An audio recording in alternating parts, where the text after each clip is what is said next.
When you pull out your phone and start scrolling, the feed feels like a simple reflection of your personal taste. You choose who to follow and you tap what interests you.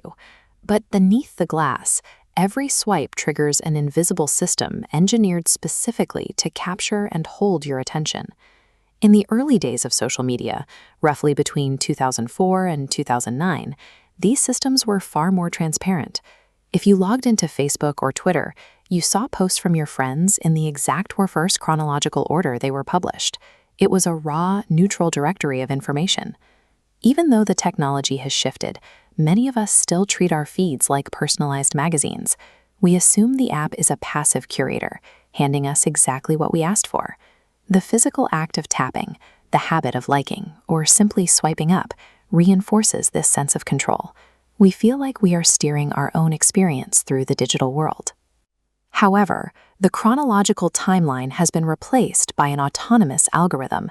It operates behind the screen, analyzing your preferences in real time to configure an environment that steers your behavior. Platforms abandoned chronological timelines to solve a fundamental business problem: user retention. To keep the ad revenue flowing, they needed a system that could guarantee you wouldn't close the app. The solution was a machine learning model built around two distinct phases: explore and exploit. In explore, the algorithm tests random content, monitoring what you skip to map your cognitive boundaries. Then it shifts to exploit, feeding you a high-speed sequence of content in 30% to 50% of the timeline to lock in your attention. These systems are not designed with your long-term well-being or the truth in mind. The engineering goal is repeated risk minimization. The software is constantly calculating the statistical probability that you will abandon the app and adjusting the feed to prevent it. By rapidly cycling between exploration and exploitation, the algorithm transforms a fleeting moment of human attention into a permanent data advantage for the platform. To keep this data cycle running, the platforms require an interface that keeps you engaged without pause. This is where deceptive designs come in. These engineered interfaces are built to manipulate users into surrendering data and time, often by exploiting specific emotions and cognitive biases. Design elements often target the Zeigarnik effect, our tendency to focus on incomplete tasks, or loss aversion to keep us hooked. If the interface can make you feel like you're missing out, you're less likely to put the phone down. This creates a state of hyper-nudging. The algorithm dynamically reconfigures your choices in real time, steering your decisions toward the platform's financial goals. On platforms like TikTok, the friction to close the app is engineered to be high, while the friction to keep scrolling is non-existent. This frictionless design serves as the engine of surveillance capitalism.